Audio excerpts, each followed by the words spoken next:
hari ini, yalah, cuti lah Ahad kan. Tapi esok juga cuti. Saya pun pelik. Malam ni sepatutnya kalau bercuti, ada cuti panjang, ramai kawan-kawan akan berada di luar negeri ataupun di tempat lain. Ada yang balik kampung, ada kenduri, ada yang ada program-program dengan anak-anak. Tapi malam ni saya nampak, amboi, dahsyat juga. Sampai ke belakang. Marilah kita beri satu-satu tepukan yang gemuruh kepada kita semua. Orang Kuala Pilah yang hebat. Ibu-ibu, ayah-ayah, saya datang dari Kuantan sebenarnya. Kalau datang dari Kuantan, kita ikut jalan lain. Kalau dari KL, kita ikut jalan Seremban. Tapi kalau dari Kuantan, kita ikut jalan Muazzam. Jalan Muazzam Shah. Dia sama dengan perjuangan tuan-tuan puan-puan. Ada pelbagai haluan, ada yang ambil jalan kiri, ada yang ambil jalan kanan.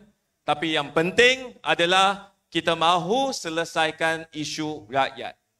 Apa isu rakyat sekarang tuan-tuan puan-puan? Kalau boleh saya tanya bab gaji.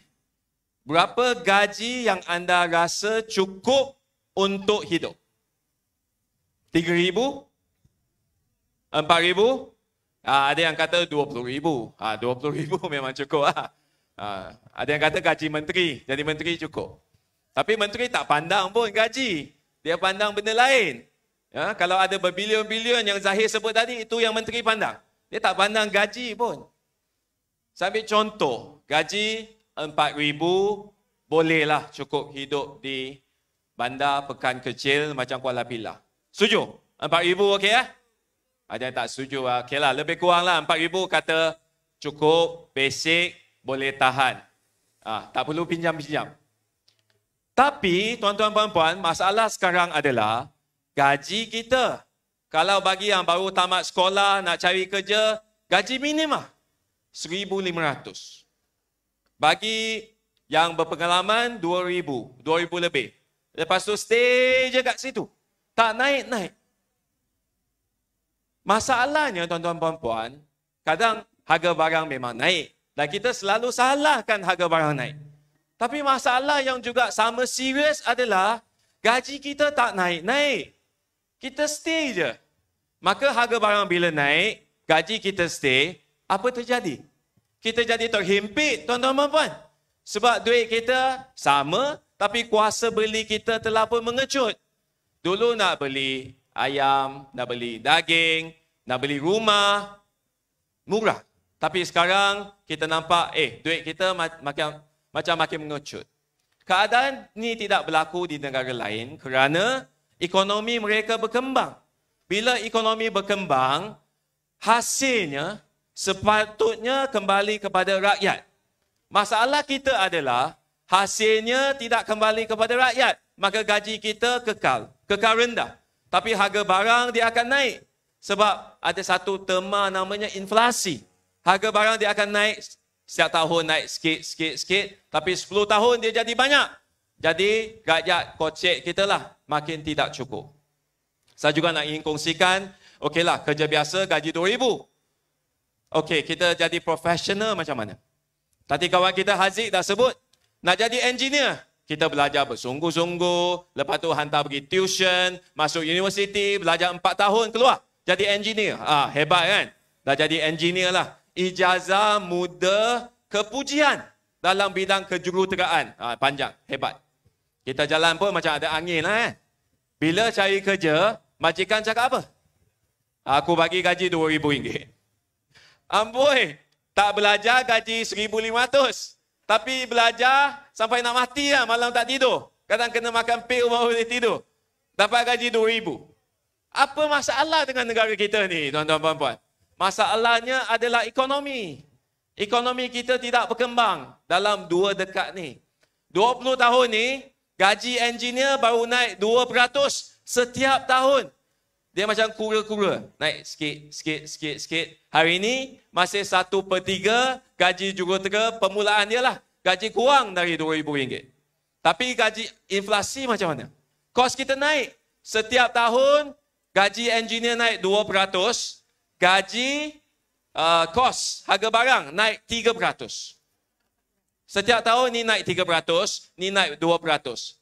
20 tahun makin melebar. Itu yang akibatnya rakyat hari ini susah. Rakyat hari ini nak beli barang pun bawa RM50 masuk ke pasar raya, dapat 1 tong minyak masak saja. Betul? Ini masalah. Dulu RM50 masuk ke pasar, keluar, bolehlah 1 beg kan. 1 beg lah. Sekarang masuk, keluar, 1 botol minyak masak je. Ini masalah.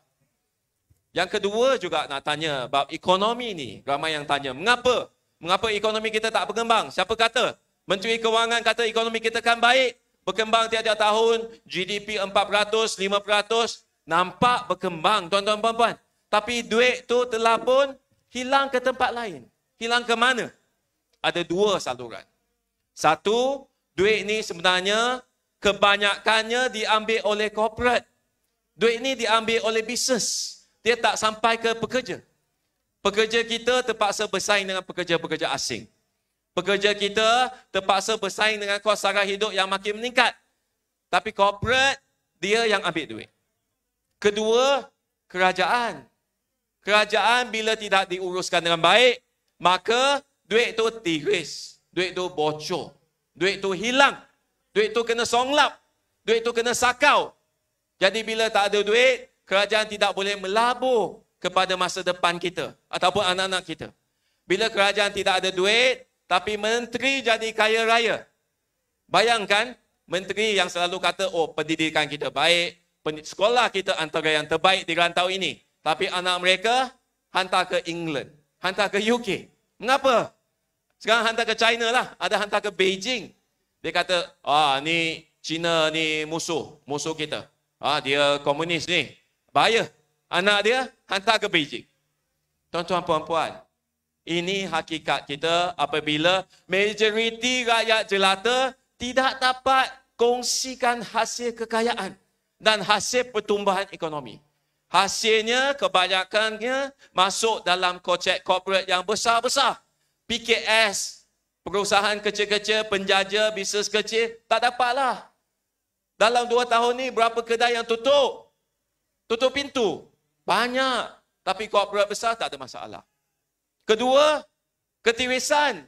Bila kerajaan tak ada duit, dia tak boleh melabur. Dia tak boleh melabur kat pendidikan yang lebih bermutu. Kan Cikgu Fadli, ingat tak Cikgu Fadli? Sebelum ni kata kan, kanak-kanak kita, beg tu terlalu berat. Sekolah kita silibus tidak mengajar matematik dengan baik. Vietnam, 1 minggu ajar matematik 12 jam. Kita hanya 3 jam. Dia sebut semua ni, ada fakta.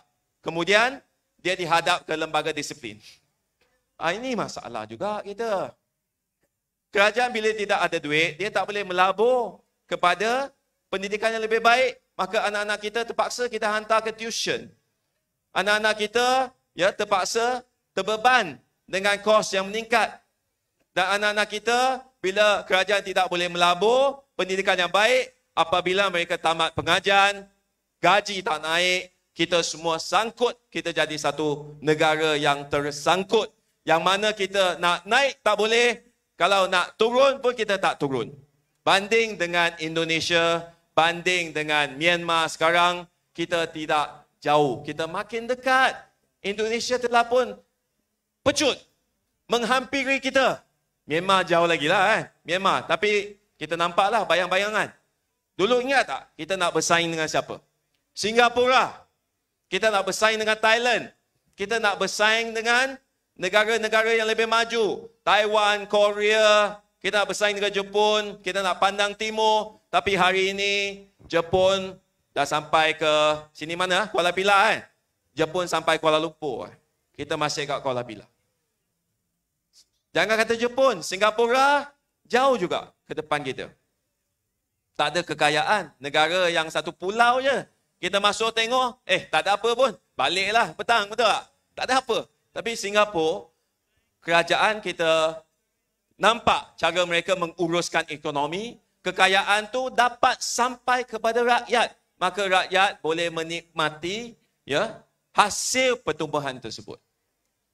Nak ke tak untuk dapatkan gaji RM4,000? Nak ke tak nak? Tuan-tuan puan-puan, kalau sekarang bagi gaji minimum tu RM4,000, cukup ke tak? Cukup, nak. Bagaimana kita nak mencapai? Ada yang kata kita pandai. Pandai cakap, pandai kritik. Tapi tak ada solusi. Hari ini, Ayo Malaysia telah pun memberikan beberapa dasar. Kita nak satu model ekonomi yang baru. Tenaga boleh diperbarui. Kita nak buat dasar jaminan makanan. Kita nak satu TVET, pendidikan teknikal vocational yang baik. Supaya kita boleh lonjatkan ekonomi kita. Pasang sistem solar bukan main. Bagi pemasang tu setiap hari dapat gaji 200-300 ringgit. Kerja 10 hari cukup. 3,000 dah masuk poket. Tapi kita tidak wujudkan peluang pekerjaan sebegitu. Maka tuan-tuan dan puan, ikutilah Ayo Malaysia, gerakan kita. Banyak dasar yang kita nak rongkai, kita nak terangkan kepada semua. Tapi disebabkan had masa yang terhad, saya hanya cuba boleh berikan sedikit gambaran. Dan kita harap dalam masa akan datang, saya dapat jumpa dengan kawan-kawan Kuala Pilah lagi. Tapi dalam 3 minggu akan datang, ingat kena buang undi. Sebab rakyat kita kena buat keputusan untuk masa depan kita. Boleh atau tidak? Sekian, terima kasih. Sesi Tajah, Nandri, Wanakam.